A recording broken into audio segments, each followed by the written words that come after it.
I booked the cabin for the last week of July, planning to photograph timber wolves in northern Minnesota's wilderness. The listing on the rental site showed a rustic A-frame near the Gunflint Trail, about 40 miles from Grand Marais. Perfect isolation.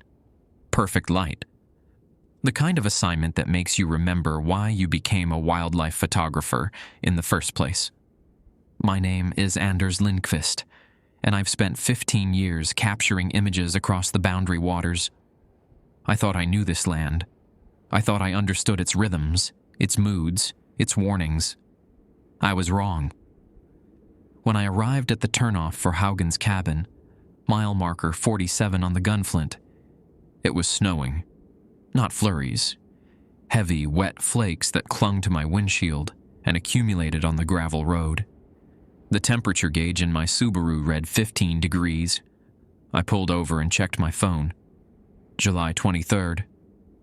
Elevation: 1,247 feet. It shouldn't be snowing. This far from Lake Superior, at barely 1,000 feet, there was no geographical explanation. No microclimate could account for this. Yet the snow kept falling, and my breath fogged against the driver's side window.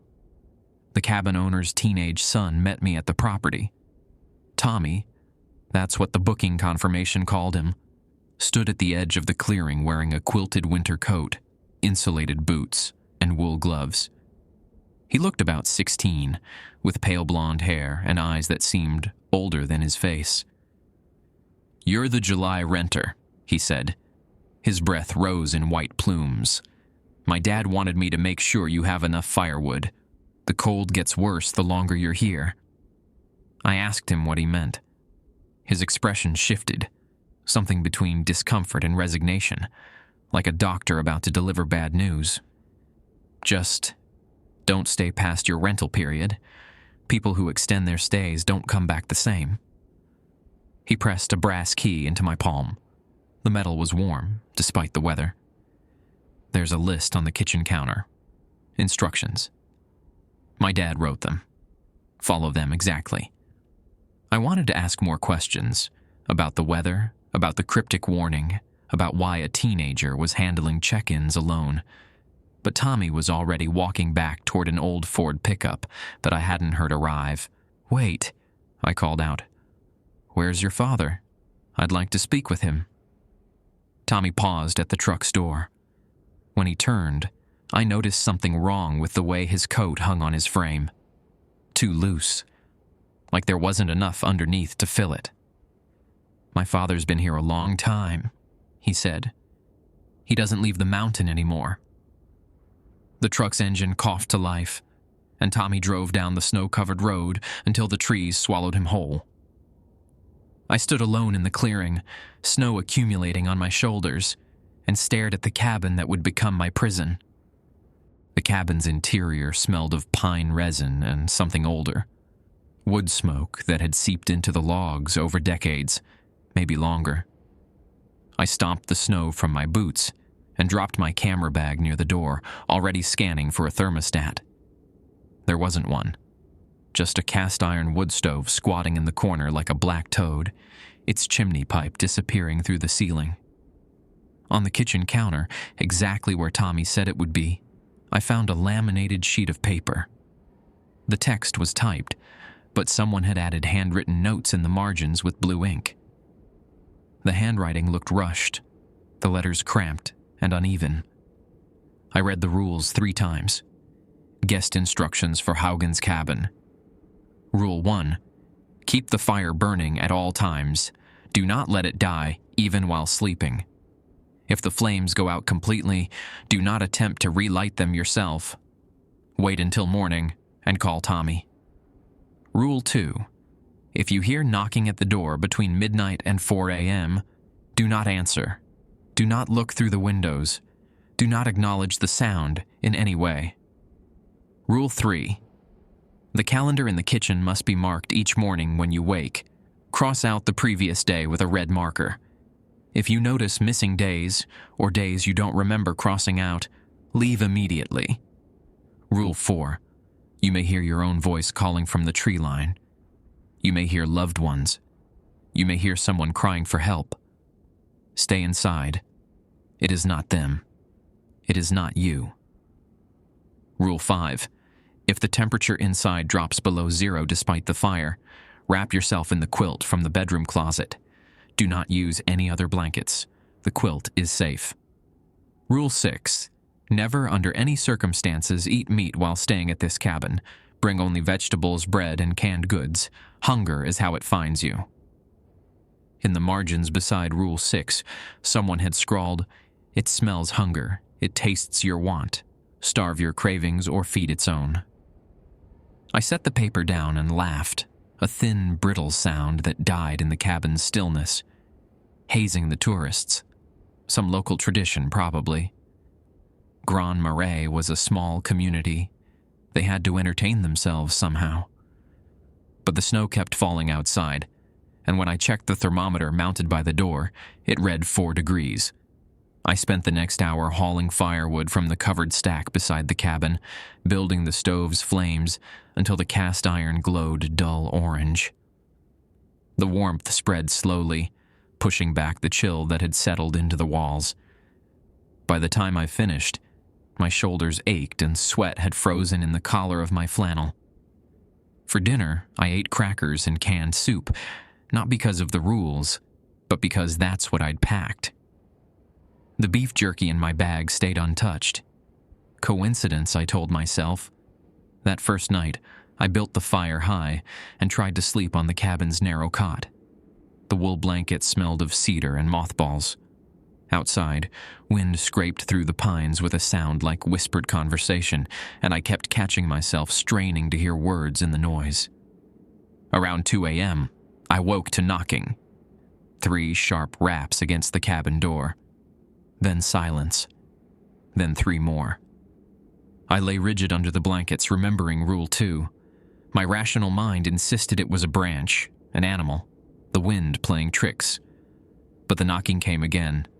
Patient, rhythmic, spaced exactly 7 seconds apart. I counted. 7 seconds. Knock, knock, knock. 7 seconds. Knock, knock, knock. It continued for 43 minutes.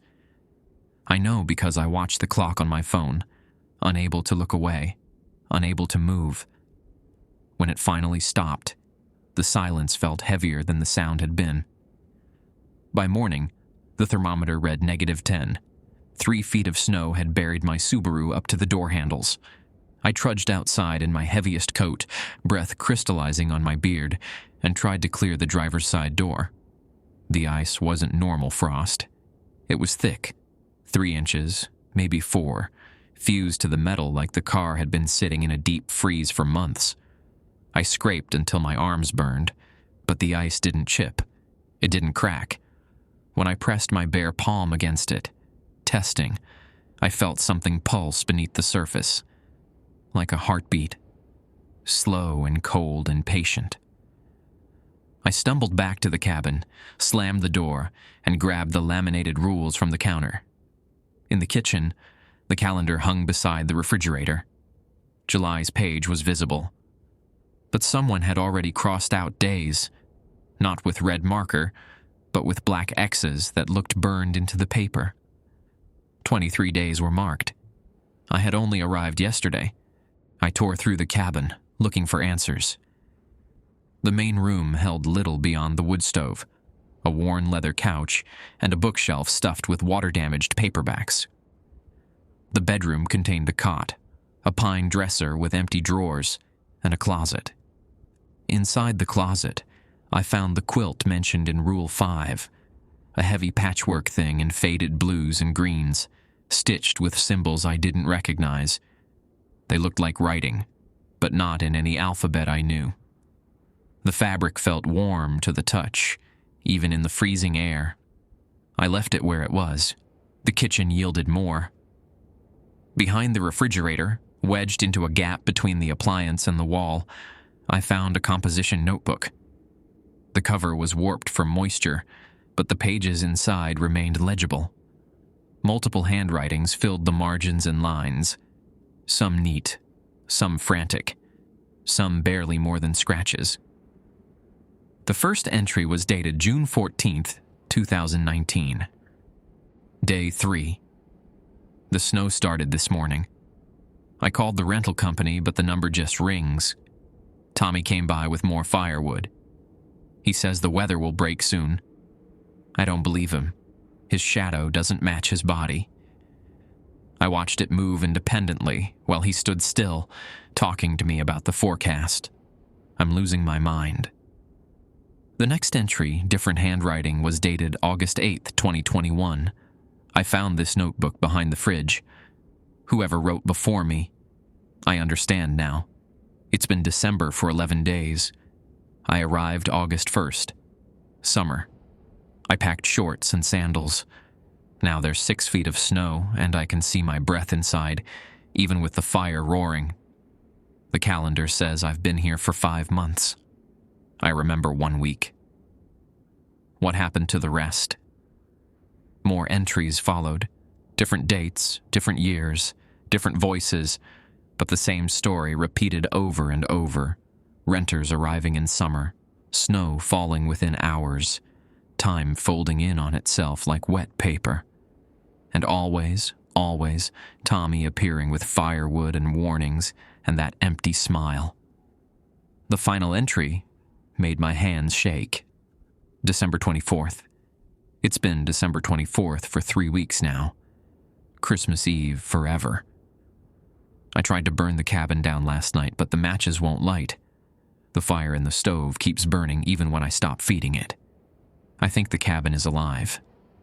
I think it's digesting me slowly, the way a spider wraps its prey and waits. Tommy came again. I looked at his chest when his coat fell open. There's nothing there. He's hollow, a shell, a puppet made of frost and old hunger.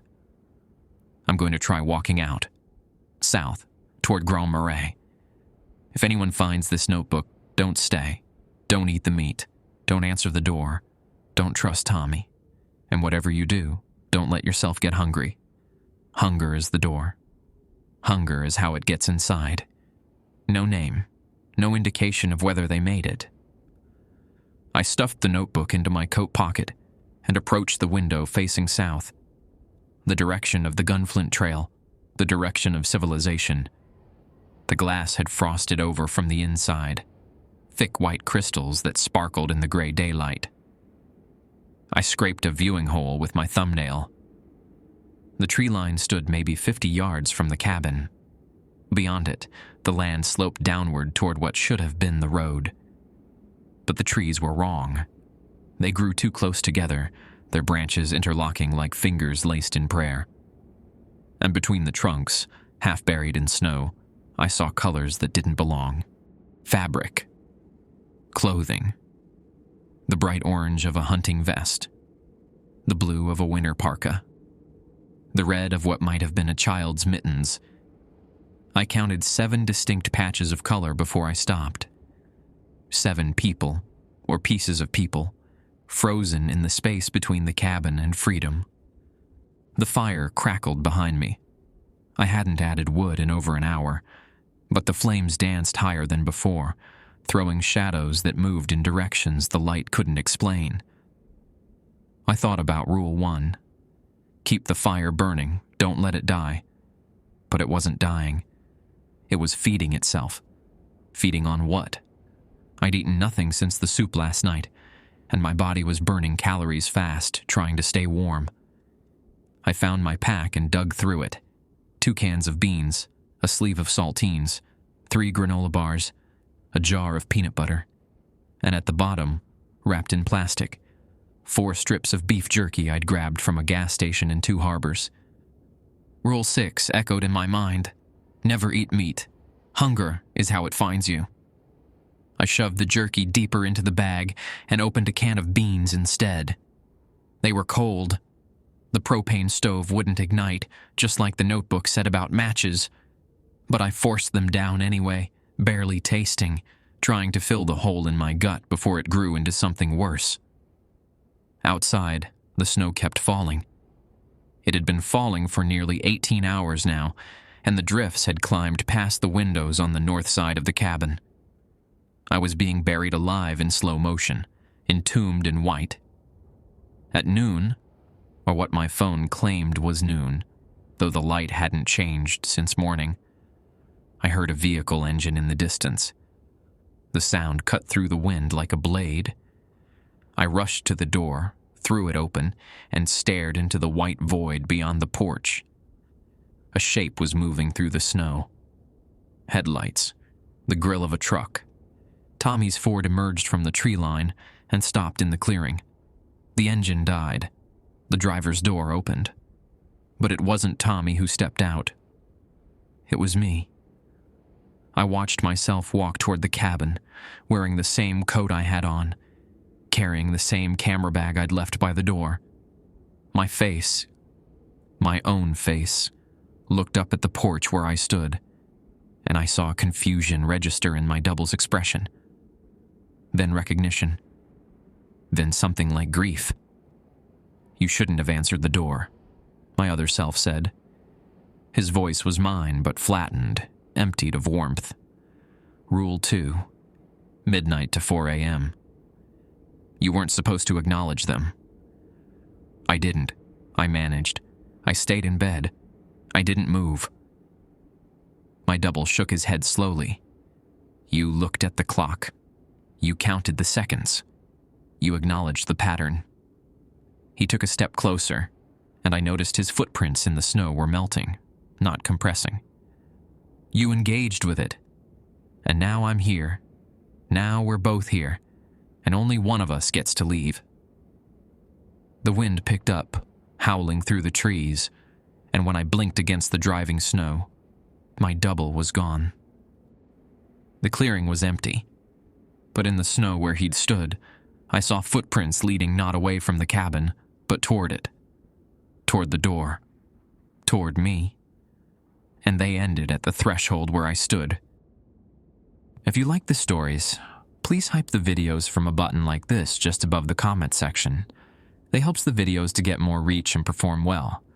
It would take just a few seconds and cost nothing, but would help the channel grow even faster. Thank you. I slammed the door and pressed my back against it, breathing hard. The wood felt warm, not from the fire, but from something beneath the grain, a living heat that pulsed against my spine. I stepped away quickly, wiping my palms on my jeans as if I could scrub away the sensation. The footprints, my footprints, leading to where I already stood. I tried to rationalize it. Hypothermia could cause hallucinations. Sleep deprivation warped perception. Maybe I'd walked outside earlier without remembering, circled the cabin in a fugue state, and my panicked mind had conjured the doppelganger to explain the gap in memory. But I knew what I'd seen. I knew my own face staring back at me, wearing my grief like a borrowed coat. The fire crackled.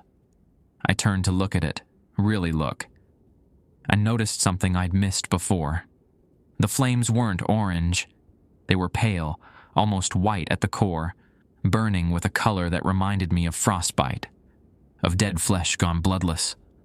I added wood anyway. Whatever the fire was, whatever fed it, the alternative was freezing. Hours passed, or minutes. The light outside never changed, locked in that gray twilight that could have been dawn or dusk, or something in between. My phone still showed July 24th, but the battery had dropped to 12% despite being fully charged when I arrived. I turned it off to conserve power. Around what felt like late afternoon, I heard the truck again. This time I didn't go to the door. I watched from the frosted window, scraping a fresh hole in the ice crystals as Tommy's Ford rumbled into the clearing. The real Tommy, or whatever passed for real here, climbed out carrying an armload of split logs. He walked to the porch and set them down without knocking. Then he straightened and looked directly at the window where I stood. His eyes found mine through the glass. "You met yourself," he said. Not a question. His breath didn't fog in the cold. That happens faster for some folks. The mountain likes certain people better. Gets eager. I opened the door a crack, just enough to speak through. What is this place? What's happening to me? Tommy tilted his head, considering. Up close, in the flat winter light, I could see details I'd missed before. His skin had a waxy quality, like fruit left too long in the cold. His lips were pale blue at the edges, and his coat, that quilted winter coat, hung open just enough to reveal what lay beneath. Nothing. Not darkness, not shadow. Actual nothing. A cavity where his chest should have been. The inner lining of his coat visible through the space where ribs and lungs and heart belonged. I could see the gray sky through the gap, the snow falling behind him, framed by the empty architecture of his body. "You're looking," Tommy said. His voice carried no accusation, only tired acknowledgement. Most people don't look. They convince themselves they didn't see. Easier that way. "What are you?" "I'm Tommy Haugen. I've been Tommy Haugen since 1891. He smiled, and his teeth were too white, too even, like dentures in a young man's mouth. "My father and I came up here to trap beaver that winter. Him and 6 others from Duluth. The snow came early that year. Came and never stopped. By February, we'd eaten the dogs. By March, we'd eaten the horses. By April..." He trailed off, looking toward the tree line where I'd seen the frozen clothing. "By April, we ate each other," he finished. And something woke up. Something that had been sleeping in this mountain since before the Ojibwe named it. They called it the Windigo, the spirit of endless hunger, endless cold. It doesn't kill you. It hollows you out and wears what's left, uses you to bring others, to feed the winter that feeds it. My legs felt weak. I gripped the doorframe for support. The rental listing, the cabin, it's all bait. Tommy nodded. The mountain learned, adapted. Used to be just travelers who wandered too far from the trail. Now it casts a wider net. The internet reaches everywhere, and people always want isolation, always want to escape their lives for a week or two. His empty smile widened. They get exactly what they asked for, forever. "The rules," I said. "The instructions your father wrote. Are they real? Can they actually protect me?" Tommy was quiet for a long moment. Snow accumulated on his shoulders, in his hair, but he didn't brush it away, didn't seem to feel it. "My father wrote those rules for himself at the beginning, before the hunger took him completely. They buy time, keep you human longer, but they're not a cure." He reached into his coat pocket and withdrew something small and leather-bound. A journal, older than the notebook I'd found, its cover cracked and stained with something dark. He wanted someone to understand, to maybe find a way out that he couldn't. I've been giving this to renters for decades. Most don't read it. Most are already too far gone by the time they think to look. He held it out through the gap in the door. I hesitated, then took it. The leather was warm, like the cabin walls, like everything here that should have been cold. "There's a window," Tommy said. "Every year when new guests arrive, there's a few hours when the mountain is distracted, adjusting, pulling the new person into its rhythm. During that window, fire works differently. It can actually burn things, destroy things." His hollow chest seemed to expand and contract, mimicking breath he no longer needed. "I've seen 3 people try to use that window. 2 failed. 1, I don't know. She disappeared, and for a week afterward, the snow melted a little. The sun came through. Then it closed up again, and everything went back to how it was." "When is the window? How do I know when it opens?" "You'll feel it. The cold will ease just slightly. The fire will turn orange again, real orange, and it'll feel like July for just a moment. That's when the mountain is weakest. That's when the old rules don't apply." He stepped back from the door, his boots leaving no prints in the fresh snow. "But you have to be ready. and you have to be willing to burn. Burn what? Tommy looked at me with something that might have been pity if he still had the capacity for emotion. Everything. The cabin. The mountain's anchor. The thing that keeps it connected to this time. This loop. He gestured at the structure around me. This building isn't a cabin. It's a stomach, and you're already being digested. He turned and walked back toward the truck. I watched him climb in. Watched the engine cough to life. Watched the taillights disappear into the white void between the trees. Only after he was gone did I realize he'd left no tire tracks. The snow where his truck had been was smooth and undisturbed, as if the vehicle had never existed at all. I closed the door and looked at the journal in my hands. The leather cover bore initials stamped in faded gold. N.H. Niels Haugen, Tommy's father. The man who'd written the rules, who'd tried to survive, who'd become something else entirely. I sat by the fire, that pale, wrong fire, and began to read. The first entry was dated November 3rd, 1891. And what I found in those pages changed everything I thought I understood about hunger, about cold, about the thing that lived in the bones of Wendigo Mountain. The journal's pages were brittle, edges crumbling at my touch. I turned them carefully, angling the book toward the pale firelight, and began reading Niels Haugen's account of the winter that never ended. November 3rd, 1891. We made camp at the base of what the Ojibwe call Windigu Waju. The mountain has no English name on our maps. Sven Bergstrom says we shouldn't be here, that his grandmother told stories about this place, spirits that eat men from the inside out. I told him to save his breath for setting traps. We have 40 beaver to catch before the rivers freeze, and I won't let old women's tales cost us our commission. The party numbers 8.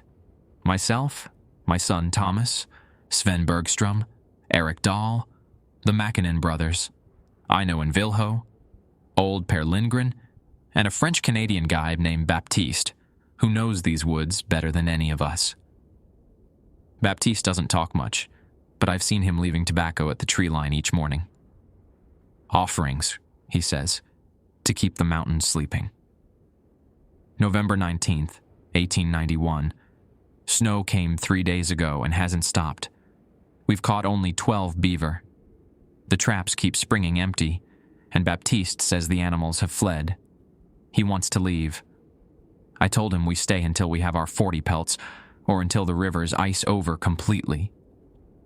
He looked at me with something close to hatred and said, "The rivers will never ice over here. The mountain drinks the cold. It will drink until there is nothing left." I don't know what he means. The temperature has dropped to 15 below. Everything should be frozen solid. December 2nd, 1891. Per Lindgren died last night.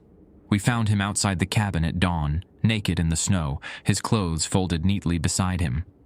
His body was frozen, but his face wore an expression of peace, almost happiness. Baptiste says it's called paradoxical undressing, something that happens when a man freezes to death, when the cold tricks the body into feeling warm. The pair's chest was open, not cut, open like a door on hinges. His ribs had spread apart, and everything inside was gone. Heart, lungs, liver, stomach. The cavity was clean, scraped smooth, filled only with snow. We buried what was left. Baptiste burned sage and sang in a language I didn't recognize. When I asked what the words meant, he said, "I'm telling it that it can't have the rest of us. I'm lying." December 14th, 1891. Ino Mekimen walked into the forest yesterday and didn't come back. We searched for 3 hours before Vilho found his brother's boots standing upright in the clearing, filled with ash. Just the boots. Nothing else. No tracks leading away. Vilho hasn't spoken since. He sits by the fire and stares at his hands. The snow is 8 feet deep now. We've eaten the dogs. Baptiste left 2 nights ago, said he'd rather die walking than waiting. I watched him disappear into the trees. 20 minutes later, I heard him screaming. The sound went on for a very long time. We don't talk about Baptiste anymore. December 24th, 1891, Christmas Eve. Eric Dahl suggested we pray. Sven laughed until he cried, then cried until he stopped making sound entirely. Thomas, my boy, sat in the corner and wouldn't look at me. The food ran out a week ago. We've been boiling leather, eating bark, drinking snowmelt that tastes of copper and rot. My stomach has become a living creature, gnawing at my spine, screaming demands I'm trying not to hear. Vilho died this morning. He did it himself with his skinning knife, left a note that said only, "Don't waste me." We buried him beside Per. We told ourselves we were being decent. By nightfall, someone had dug him up. December 31st, 1891. I know what we've become. I know because I can feel it growing inside me. The cold, the hunger, the thing that Baptiste tried to warn us about. It lives in the wanting. Every time I think about food, about warmth, about survival, I feel it take another piece of who I was. Thomas has it too. I see it in his eyes, in the way he watches Eric sleep. Eric is the last one besides us. He won't be the last much longer. The Ojibwe were right. This mountain is alive, and it feeds on hunger, the way fire feeds on wood. We brought our desperation here like kindling, and something ancient struck the match. I'm writing these rules for whoever finds this journal. They won't save you. Nothing will save you. But they might buy you time to understand what I understand now. The mountain exists outside of time. It pulled us here in 1891, but 1891 never ended. It keeps us in the moment of our greatest hunger, our greatest weakness, and it loops that moment forever. We are its food, and it has learned to make its food last. The only way to break a loop is to destroy its anchor, the cabin. We built it with our own hands in those first hopeful weeks. We put ourselves into it, our sweat, our blood, our belief that we would survive. It became the mountain's stomach because we made it one. Burn it during the fall summer. There's a window when the loop resets, when new victims arrive and the mountain's attention shifts. The fire will be real then. The destruction will be permanent. But you'll have to burn with it, at least part way. The mountain won't let its anchor die without taking something in return. I would do it myself, but I no longer have the will. The hunger has hollowed me out.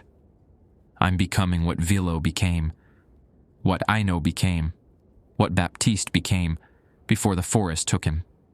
A shell, a puppet, a mouth for the mountain to speak through. Thomas is already gone.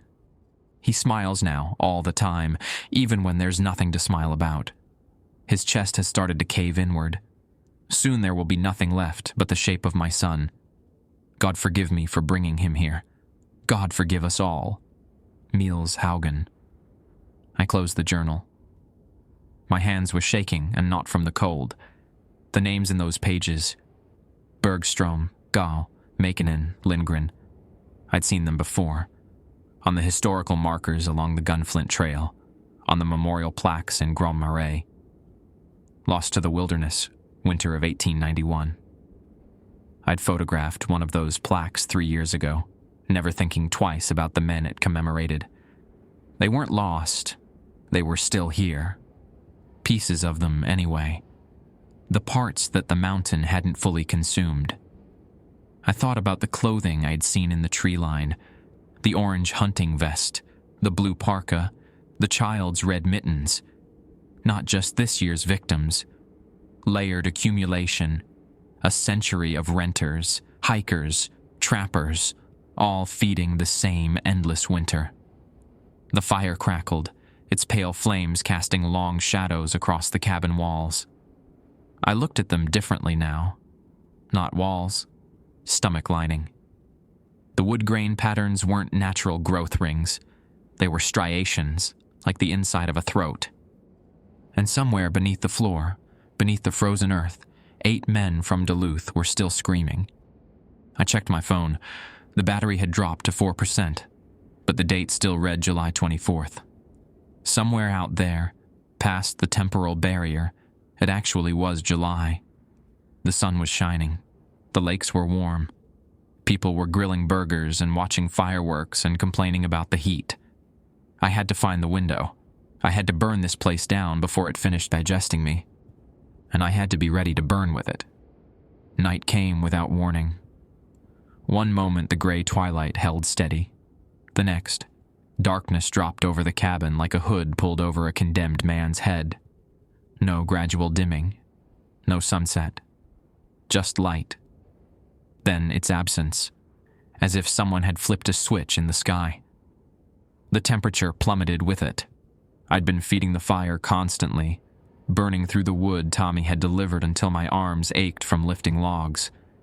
But the cold came anyway, seeping through the walls like water through cracked stone. My breath fogged thick enough to obscure my vision. Ice crystals formed on the inside of the windows, spreading in fractal patterns that looked almost like writing. Symbols similar to the ones stitched into the quilt. The quilt. Rule 5.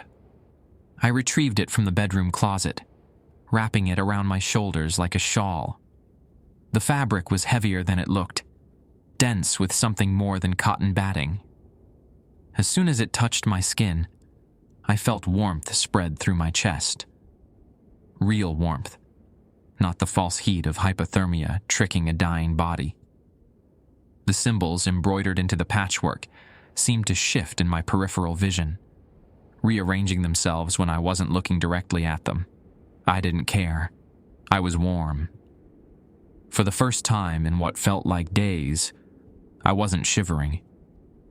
The thermometer by the door read -37. The mercury had dropped so low it barely registered, a thin red line cowering at the bottom of the glass tube. At that temperature, exposed skin freezes in minutes. Frostbite sets in before you realize you're in danger. I should have been dead already, or well on my way. Instead, I sat by the pale fire, wrapped in a dead man's quilt, and listened to the mountain breathe. Because it was breathing, I could hear it now. A slow, rhythmic expansion and contraction that seemed to come from everywhere at once. The walls, the floor, the spaces between the logs where the chinking had crumbled away.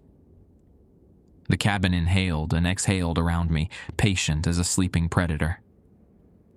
And then the voices started. At first, I thought it was the wind. The sound rose from the tree line, a keening wail that could have been air moving through branches. But wind doesn't speak your name. Wind doesn't use the voice of your dead mother. Anders. I stiffened beneath the quilt. The voice was hers, the exact pitch, the slight Norwegian lilt she'd never quite lost despite 40 years in Minnesota. She'd died 3 winters ago, pneumonia complicated by a lifetime of smoking. I'd held her hand in the hospice room in Duluth while the monitors flatlined. Anders, I'm so cold. Please let me in. Rule 4. You may hear loved ones. You may hear someone crying for help. Stay inside. It is not then. I knew that. I knew it with every rational cell in my brain. But my body moved anyway, legs unfolding, feet carrying me toward the door. The quilt slipped from my shoulders and puddled on the floor. Cold rushed in to fill the space it had occupied, biting into my flesh with teeth made of ice. Anders, please. I've been out here so long. I just want to see you one more time. My hand touched the doorknob. The brass was so cold it burned, searing my palm like a brand. I yanked my hand back, staring at the white mark the metal had left on my skin.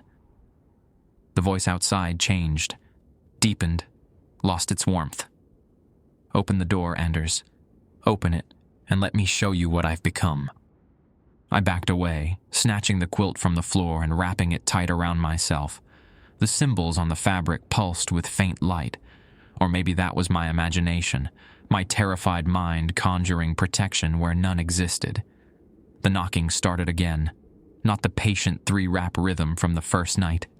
This was frantic, desperate, a rapid-fire pounding that shook the door in its frame. Something was throwing itself against the wood with enough force to rattle the hinges. "Let me in, let me in, let me in, let me in." The voice wasn't my mother's anymore. It wasn't anyone's. It was a chorus, dozens of voices layered over each other, speaking in unison with slight delays that created a horrible echo effect. The voices of everyone who'd ever died on this mountain, I realized. Every trapper, every hiker, every summer renter who'd extended their stay and never left. I pressed my hands over my ears and screamed back at them. Wordless, animal, a sound I didn't know I could make. The pounding stopped. Silence rushed in to replace it. A silence so complete that I could hear my own heartbeat, could hear the blood rushing through my veins, could hear the soft crackle of ice forming on my eyelashes. Then a new voice spoke. This one came from inside the cabin. "You're hungrier than you realize." I spun around. The cabin was empty. Just me, the fire, the shadows dancing on the walls. But the voice had been close, right beside my ear, intimate as a lover's whisper. "You haven't eaten since yesterday. The beans, remember? Cold from the cairn. Your stomach has been empty for 36 hours now. Longer, maybe. Time moves differently here." My stomach cramped as if responding to the words. I'd been so focused on survival, on the cold, on the rules, that I'd forgotten about food entirely. But now that the voice mentioned it, the hunger was all I could feel.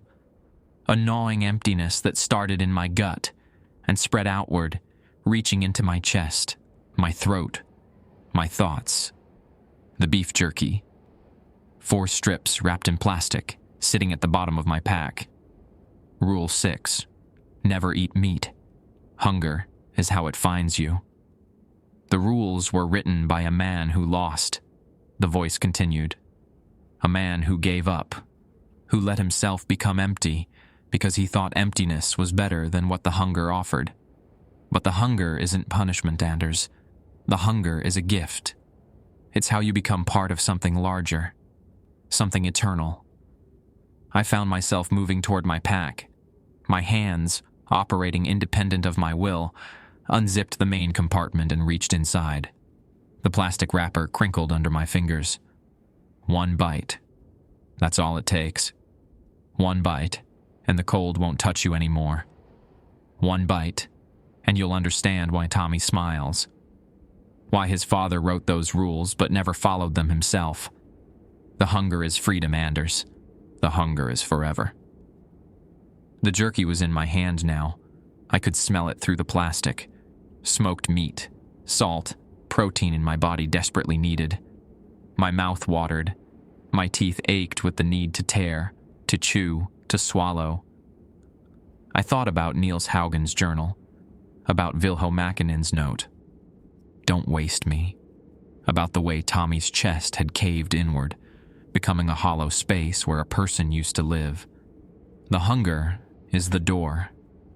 Hunger is how it gets inside. I threw the jerky into the fire. The flames roared, not pale anymore, but red, orange, yellow, colors that belonged to real fire in the real world. The plastic melted and the meat charred, filling the cabin with the smell of burning protein. The voice in my ear shrieked, a sound like tearing metal, and then fell silent. The fire dimmed back to its wrong white glow. But something had changed. I could feel it in the air, a subtle shift in pressure, like the moment before a storm breaks. The mountain had noticed me, really noticed me, not as food to be slowly digested, but as a threat. I checked the thermometer. -42, still dropping. But I was still human, still myself, still capable of making choices that the hunger couldn't dictate. I pulled the quilt tighter and settled in to wait. The window would come, Tommy had promised. When the next renter arrived, when the loop reset, there would be a few hours of false summer, A few hours when fire could burn true. I just had to survive until then. The knocking resumed around 3 a.m. Softer now, almost polite.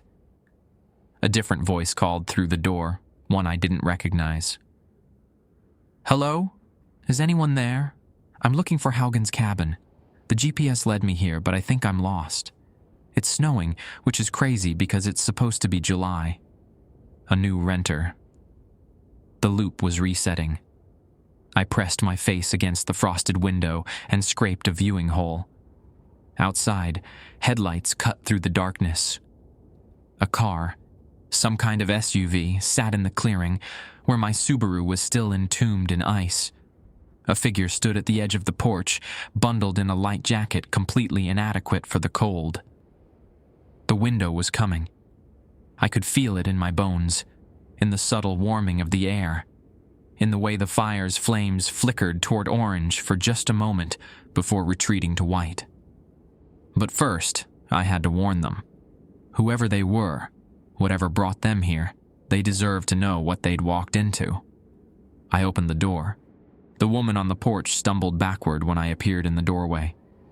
She was young, mid-20s maybe, with dark hair pulled back in a practical ponytail, and the kind of outdoor gear that suggested experience in the wilderness. Her jacket was a lightweight shell designed for summer hiking, and she was already shivering. "Jesus," she breathed. "You scared me. I didn't think anyone was here. The listing said the cabin would be empty starting today." "You need to leave." My voice came out hoarse, cracked from disuse and cold. "Right now. Get in your car and drive south until you hit Grand Marais. Don't stop for anything." She stared at me like I'd spoken in tongues. "What? I just got here. I drove 6 hours from the cities. And what's with this weather? My phone said it was supposed to be 75 degrees. It's not 75, it's not July. Not really." I grabbed her arm, trying to pull her toward her vehicle. "This place exists outside of normal time. The mountain traps people here in an endless winter. If you stay, you'll never leave. You'll become like Tommy, like his father, like all the others." She yanked her arm free, anger flashing across her features. "Are you drunk? High? What the hell is wrong with you? Look at my car."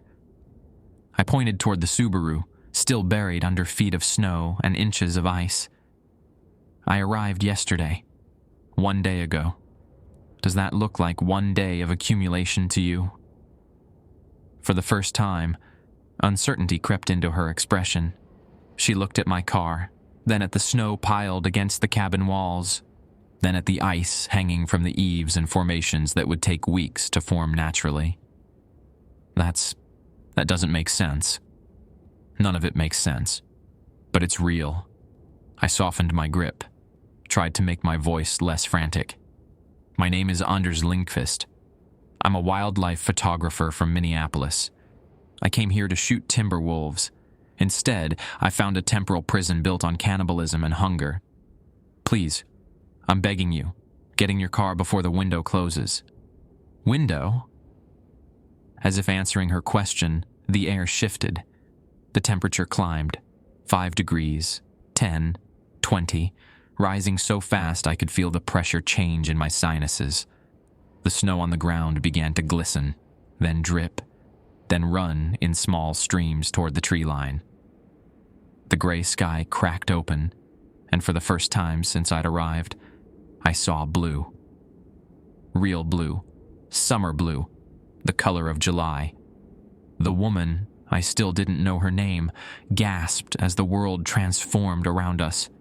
The ice on my Subaru fractured and fell away in sheets. The drifts against the cabin collapsed into slush. Steam rose from every surface as frozen water returned to its liquid state. And the fire inside the cabin turned orange. I could see it through the open door. Real flames, hungry flames. The kind that actually consumed what they touched. The pale wrongness was gone, replaced by honest combustion. "The window," I whispered. "It's happening." What window? What are you talking about? The woman grabbed my shoulder. Tell me what's going on. Tell me everything. I didn't have time to explain. Tommy had said the window lasted only a few hours, maybe less. The mountain was distracted, adjusting to its new victim, and that distraction was my only chance. What's your name? I asked.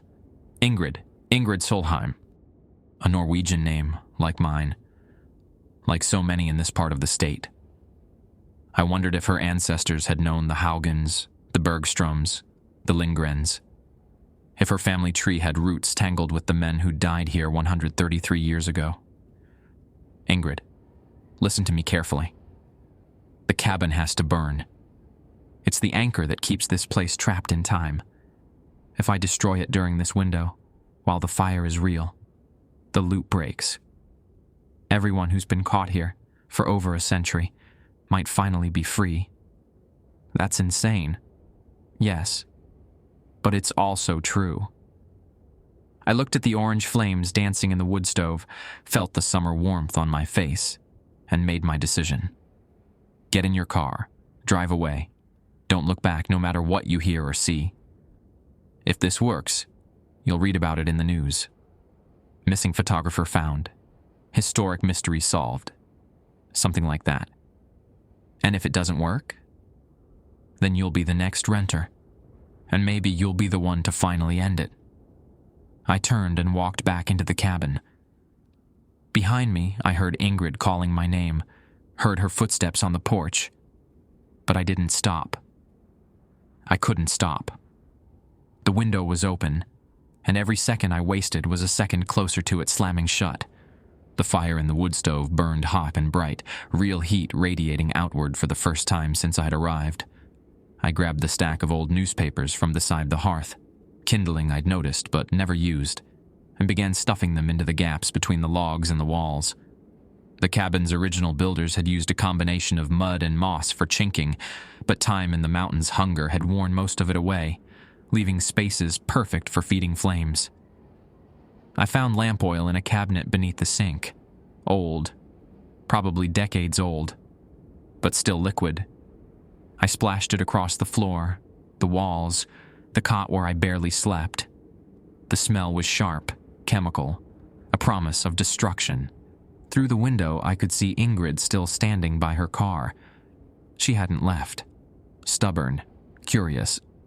The same qualities that had probably led her to book a remote cabin in the first place. I hoped they wouldn't get her killed. The quilt. I retrieved it from where I'd dropped it during my preparations.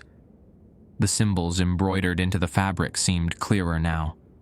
Less like abstract patterns and more like words in a language I almost understood. Protection, passage, safe transit through fire. I wrapped it around my shoulders and grabbed a burning log from the stove with my bare hands.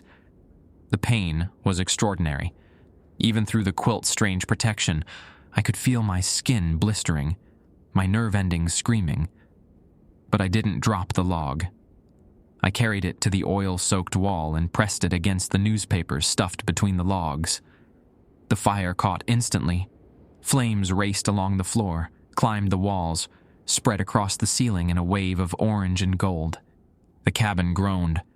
Not the creak of heated wood, but something deeper, more organic. A sound of pain. The mountain was waking up, realizing what was happening, fighting back. The temperature outside began to drop. Through the window, I watched the summer blue drain from the sky, replaced by that familiar gray. Snow began to fall again, tentative at first, then heavier. The window was closing, but the fire was faster. The flames had reached the roof now, eating through the old shingles, sending sparks spiraling into the darkening sky. Smoke filled my lungs, thick and acrid, and I dropped to my knees to find breathable air near the floor. The quilt's symbols glowed with pale light, fighting against the heat, buying me seconds I desperately needed. I crawled toward the door. The flames were everywhere now, a cage of fire that contracted around me with every heartbeat. My skin felt like it was melting. My eyes streamed tears that evaporated before they could fall.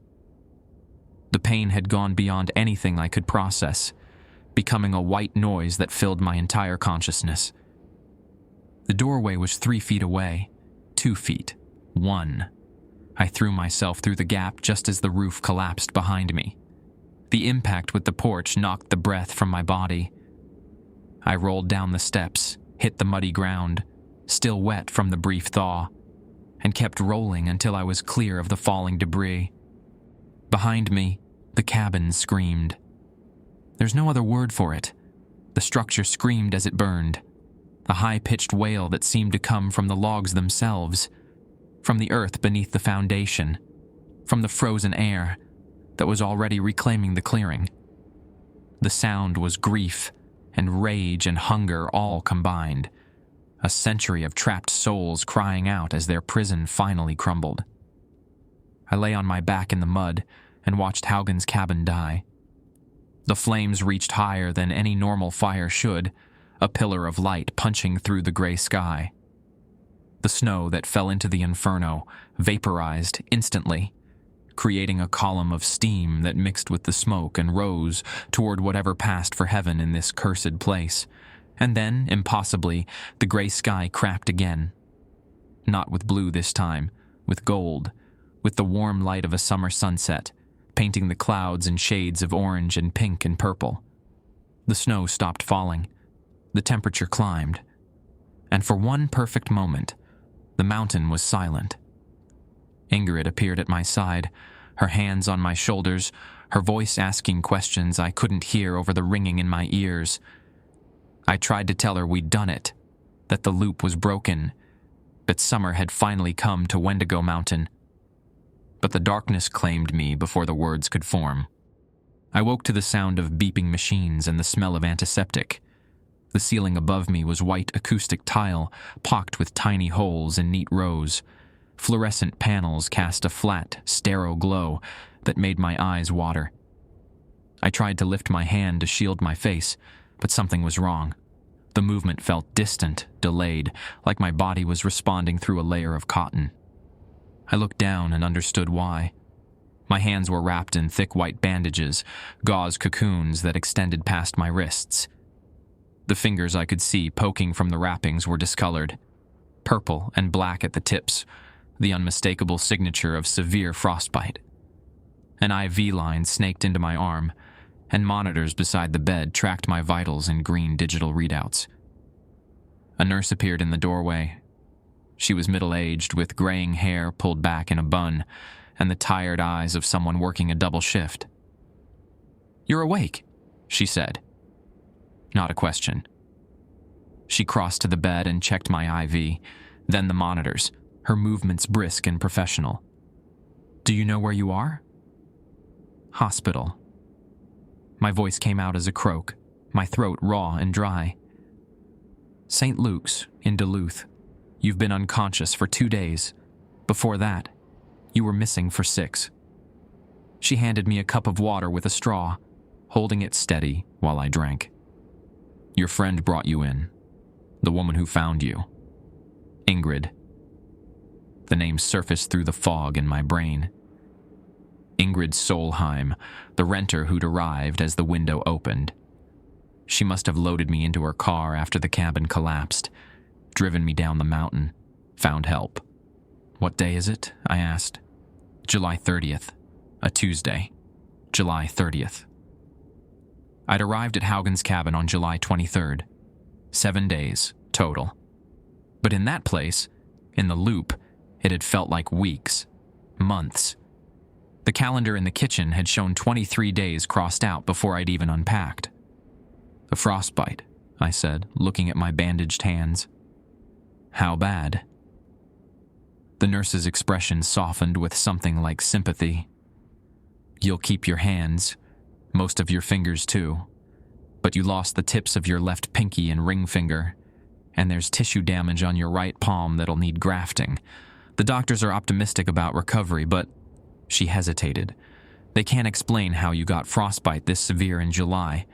Your core temperature when you arrived was 89 degrees. Another hour, and we'd be having a different conversation. I didn't try to explain. How could I? The truth was too vast, too strange, too tangled with temporal loops and century-old curses, and a mountain that fed on human hunger. "There's someone who wants to see you," the nurse continued. "A detective from Cook County. He's been waiting since yesterday. Feel up to talking?" I nodded, and she left to fetch him. The detective was a tall man in his 50s named Gustafson, with a weathered face and the careful eyes of someone who'd seen enough to stop being surprised by anything. He pulled a chair beside my bed and took out a notebook, but he didn't open it. "Mr. Lindqvist," he said, "I'm not going to pretend I understand what happened up on that mountain, but I'm going to tell you what we found, and then you can decide how much you want to share." "What did you find?" Gustafson leaned back in his chair. The cabin burned to the foundation. Nothing left but ash and a few charred logs. The fire was hot enough to melt the cast-iron stove, which shouldn't be possible with a wood fire. The Forest Service is calling it an anomaly. Won't commit to a cause. And the mountain itself? That's where it gets strange. He rubbed his jaw, choosing his words. The snow started melting the night of the fire. By morning it was gone. All of it. Every drift and ice formation within a 2-mile radius of the cabin site. The temperature up there is normal now. 70 degrees, maybe 75. Like summer finally remembered that piece of land existed. I felt something loosen in my chest. The loop had broken. The endless winter had ended. "There's more," Gustafson continued. "We found people. 8 of them, wandering down the Forest Service road about a mile from the cabin site. Disoriented, confused. Couldn't tell us their names at first. They were wearing old clothes. And I mean old. One man had on a wool coat that looked like something from a museum. Another was carrying a leather satchel with tools inside. Trapping tools. The kind nobody's used in 100 years. The trappers. Meals and Tommy Haugen. Bergstrom, Dahl, the Mekinen brothers, Lindgren, Baptiste. The 8 men who'd built the cabin in 1891 and never left. Where are they now? County Hospital, up in Graham Marais. They're recovering, I guess you'd say. Learning how to be people again. The young one, Tommy, he calls himself. He's been asking about you. Says you broke the ice. Gustafson's eyes narrowed. "What does that mean, Mr. Lindqvist?" "What ice?" "The cold," I said. "I broke the cold." He waited for more, but I didn't have more to give. Not in words that would make sense to a detective with a notebook and a need for rational explanations. After Gustafson left, I had other visitors. Ingrid came first, her face pale and drawn, but her eyes bright with something between relief and lingering fear. She told me how she'd watched the cabin burn, how she'd dragged me to her car when I collapsed, how she'd driven 90 miles per hour down the Gunflint Trail while the sky behind her shifted from gray to gold to the deep blue of a summer evening. "The snow was melting as I drove," she said, "like the road was thawing in front of me. By the time I hit Grand Marais, there was no evidence winter had ever touched that mountain. People looked at me like I was crazy when I told them what I'd seen." "You're not crazy." "I know." She squeezed my bandaged hand gently. "I know, because I saw those people walking out of the woods, the ones in the old clothes. One of them, the older man, with the gray beard, he stopped and looked at the sun like he'd never seen it before, like it was a miracle. He started crying, and he couldn't stop.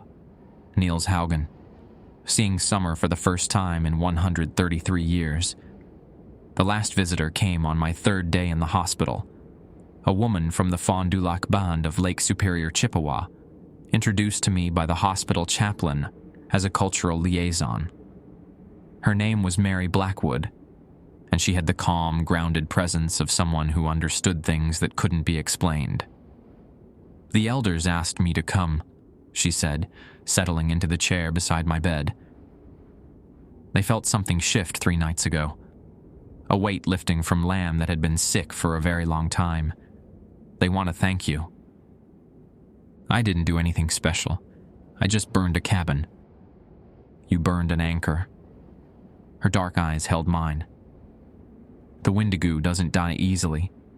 It starves eventually when it can't feed, but it takes a long time. Longer than human lives. The elders found what was left of it yesterday, up near where the cabin stood. Bones. Old bones arranged in a shape that shouldn't exist. They're performing the proper ceremonies now, returning it to the earth the right way. Will that be enough to keep it from coming back? Mary considered the question. The ceremonies have power. The land has memory. And the people who were trapped, they're free now, aging, finally, mortal again. They'll live out whatever years they have left. And when they pass, they'll pass for real. No more loops, no more hunger keeping them frozen in their worst moment. She paused. That's something. That's more than anyone's managed in over a century. I thought about Tommy's hollow chest, about his father's desperate journal entries, about Baptiste leaving tobacco at the tree line and knowing it wouldn't be enough. The false summer, I said. The window. How did that work? Why did it open when Ingrid arrived? The Wendigo's attention is finite, even when it's infinite in time. When new prey enters its territory, it focuses on acquisition, hunting.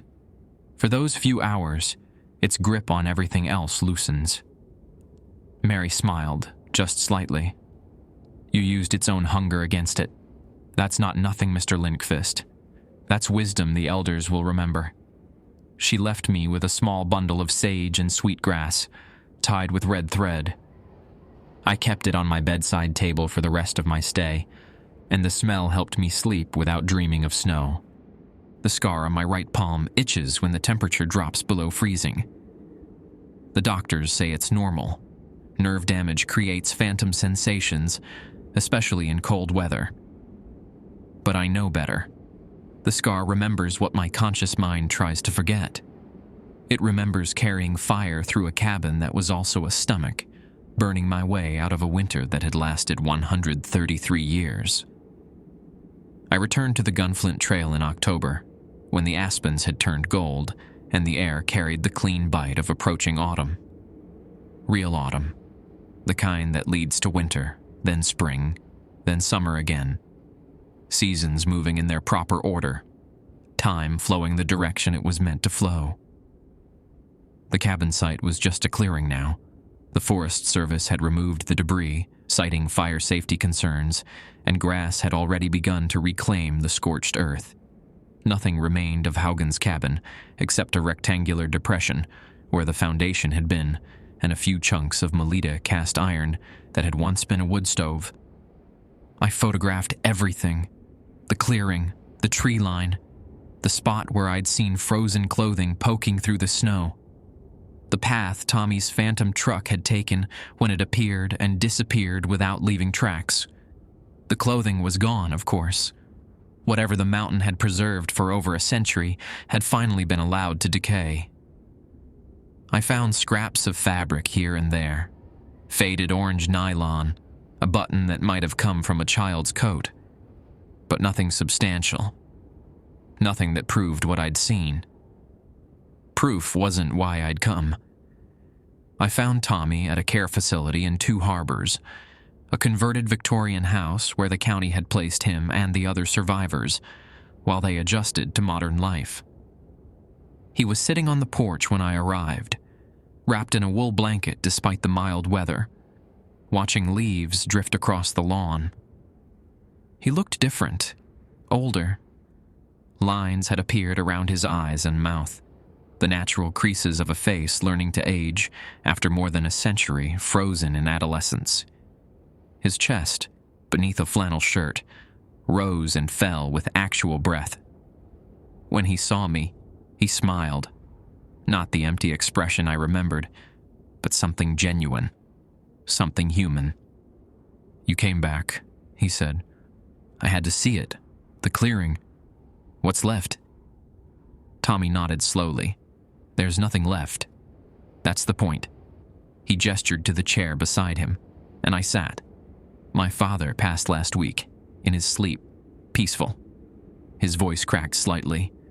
He'd been waiting to die for so long, we all had, and when it finally happened, when his heart just stopped, he looked relieved, like he'd finally set down something too heavy to carry. I'm sorry. Don't be. It's the best gift anyone ever gave us. The chance to end. He turned to look at me, and his eyes, once flat and cold as the winter that had made him, were warm with tears he could finally shed. The others are adjusting. Baptiste is learning English, real English, modern English. The Mekinen brothers started a vegetable garden behind the facility. Sven Bergstrom spends hours watching television, amazed that pictures can move and talk. And you? Tommy was quiet for a long moment. A cardinal landed on the porch railing, regarded us with a black eye, and flew away. I'm learning what it means to be hungry without being consumed by it, he said finally. To want things, food, warmth, connection, without those wants becoming doors for something else to walk through. He pulled the blanket tighter around his shoulders. It's harder than I expected, but it's mine. The hunger is finally mine. I left him on that porch, watching the autumn leaves fall in patterns that were random and beautiful and utterly ordinary. Summer had come to Wendigo Mountain, and for the first time in 133 years, it had stayed.